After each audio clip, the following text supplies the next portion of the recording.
You need to feel like the nail's in a wall over here, and you're just hammering the nail because you're already flipping it. So just hammering that nail will get it to be perfect. Now, the best golfers in the world create a lot of angle early so they can actually release the heck out of it and it still doesn't pass their hands. You're not swinging the club head. The book was called Swing the Handle, Not the Club Head.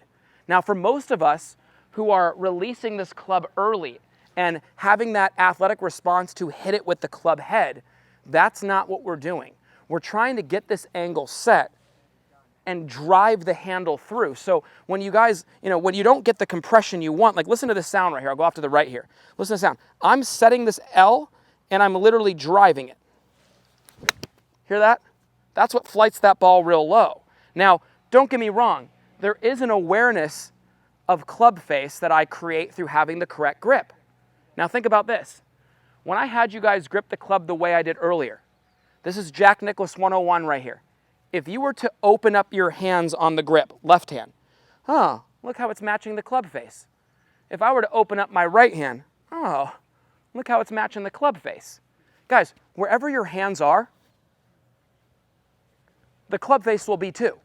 So here's the thing. I'm going to be very literal, and then I'm going to give you guys all a personal feeling.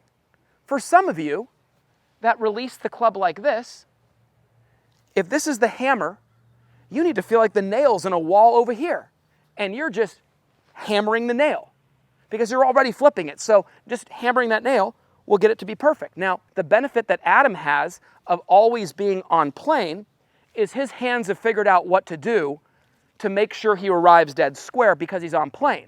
So here's the point. In actuality, the hammer and the nail are right here by your right pocket. You get the angle set here, you hammer the nail here, and then through impact, imagine there's a wall right here that's perpendicular to your target.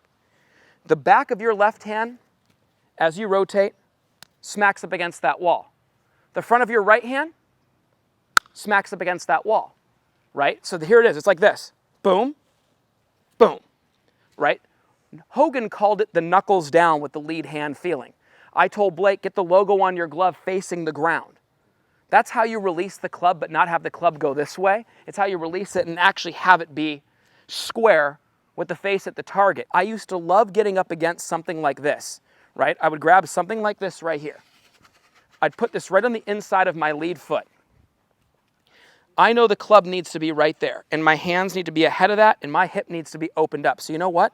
Why not work backwards a little bit? Show yourself what impact is. Show yourself what a perfect impact position is. Get the set position. And ready? Boom. See that, guys? That's my left hip going back. That's the handle driving through. But I'm also building awareness of what a square club face is. Because if I was being literal and you did just hammer the nail, well, look what it would be. Open. So there is a component of this left hand turning down through impact, the right hand being on top of it. I can honestly say, guys, you know what I feel like my hands are doing at impact? They're at a 45-degree angle like this. This is what my hands feel like at impact. I'm not hitting anything this way. I'm hitting it into the turf.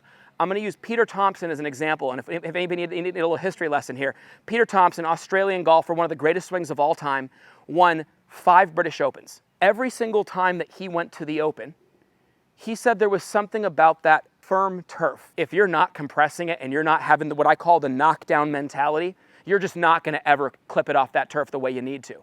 But he said there was something about that firm turf that just made him impact the ball a certain way to strike it. And it was that knockdown feel and trying to trap the golf ball. But what he felt was this.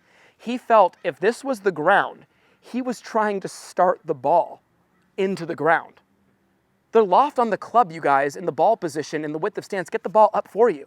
But I want you guys to know when you see these divots, when you see these shots and you see a 60-degree wedge turn into an 8-iron at impact and have this flight, look at that flight there. That's me literally feeling like I'm starting that ball into the ground. Like I'm literally in my mind hitting it like that.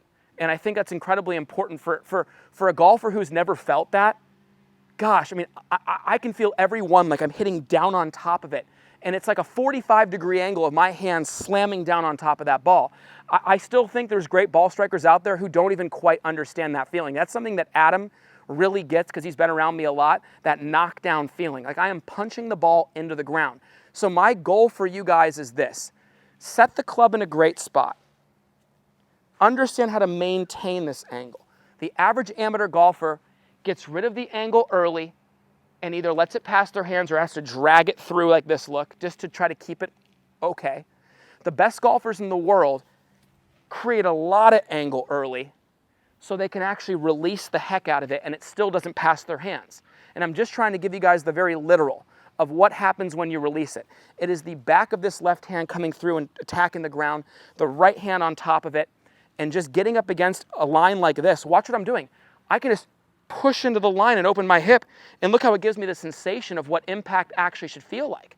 Just knowing what this feels like is a huge key for somebody who's never felt it before, because I will tell you this, taught this game a long time, and I'm telling you right now, yes, I get you in the right setup, I get you in the right set position, I get a connected backswing, I get you down here.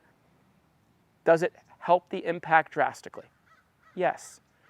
But does anybody ever get like this without being completely educated on how to do that, on what that feels like? No, okay? So just give yourself some help with that. Understand the wall right here. Understand the back of the left hand hitting it, the front of the right hand hitting it, the ability to feel like that hip and the hands are in motion right there together. This is your chance with these short shots to feel that, okay? But the sensation of hitting down on top of the ball, starting the ball into the turf, and the last part about it, with a 7-iron on the PGA Tour, the average low point is 4 inches beyond the golf ball. With this 60 degree, I'm like 6 inches beyond the golf ball. So the whole point being here is this.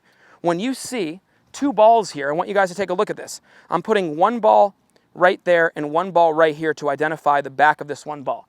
Watch where this divot goes to, with that being the ball that I'm hitting it. Now hit really well. Look at this. If I move this ball right over, all the grass is still there. But look where that low point is, way past it.